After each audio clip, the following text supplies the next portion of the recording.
Hello guys, ഇന്ന് ഞങ്ങൾ പോകുന്നത് മാനന്തവാടി കേട്ടോ. കുറച്ച് പർച്ചേസിങ് കാര്യങ്ങളൊക്കെ ഉണ്ട്. അപ്പോൾ നമ്മൾ ആദ്യം പോയത് കാട്ടിക്കുളത്തിലെ അമ്മാനി എന്ന് പറഞ്ഞൊരു സ്ഥലത്തുള്ള വിൻ്റർഫെൽ എന്ന് പറഞ്ഞൊരു ഹോട്ടലിലേക്കാട്ടോ. അപ്പോൾ അവിടെ പോയിട്ട് ഞങ്ങൾ ഫുഡെല്ലാം കഴിച്ച് അടിപൊളി അപ്പവും ബീഫും കിട്ടിയൊരു സ്പോട്ടാണ്.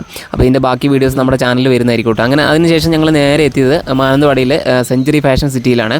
അങ്ങനെ ഓണത്തിന് മുന്നോടിയായിട്ടുള്ള കുറച്ച് പർച്ചേസിങ് കാര്യങ്ങളൊക്കെ ഉണ്ടായിരുന്നു. അങ്ങനെ ബേബിക്ക് വേണ്ട ഐറ്റംസൊക്കെ എടുത്തിട്ടുണ്ട്.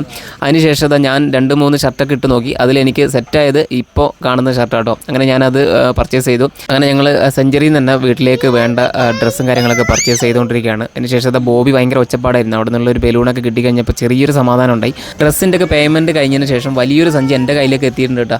അതും പിടിച്ചുകൊണ്ട് മുന്നോട്ട് പോകുമ്പോഴാണ് കുറച്ച് ഫാൻസി ഐറ്റംസ് വാങ്ങുന്നത്. അതിനുശേഷം നേരെ ഞങ്ങൾ പോയത് ഡേമാർട്ട് ഹൈപ്പർ മാർക്കറ്റിനുള്ളിലെ കഫേ ഇറ്റാലിയയിലാണ് കേട്ടോ. അതിനുള്ളിലേക്ക് കയറുമ്പോൾ തന്നെ ബോബി ആദ്യം കണ്ടത് ഐസ്ക്രീം ആട്ടോ. അങ്ങനെ ഐസ്ക്രീം വേണമെന്ന് വാശി പിടിച്ച് അങ്ങനെ അവൾക്കൊരു ഐസ്ക്രീം വാങ്ങി കൊടുത്തിട്ടുണ്ട്.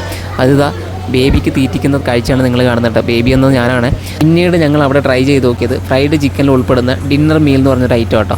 അപ്പോൾ സംഭവം ഉഷാറായിരുന്നു. ഒണ്ടേങ്ങാടി എന്ന് പറഞ്ഞ സ്ഥലത്തുള്ള വർത്തായ് പീടികയിൽ പോയിട്ട് കുറച്ച് ബേക്കറി ഐറ്റംസ് ഒക്കെ വീട്ടിലേക്ക് വാങ്ങിയിട്ടുണ്ട്.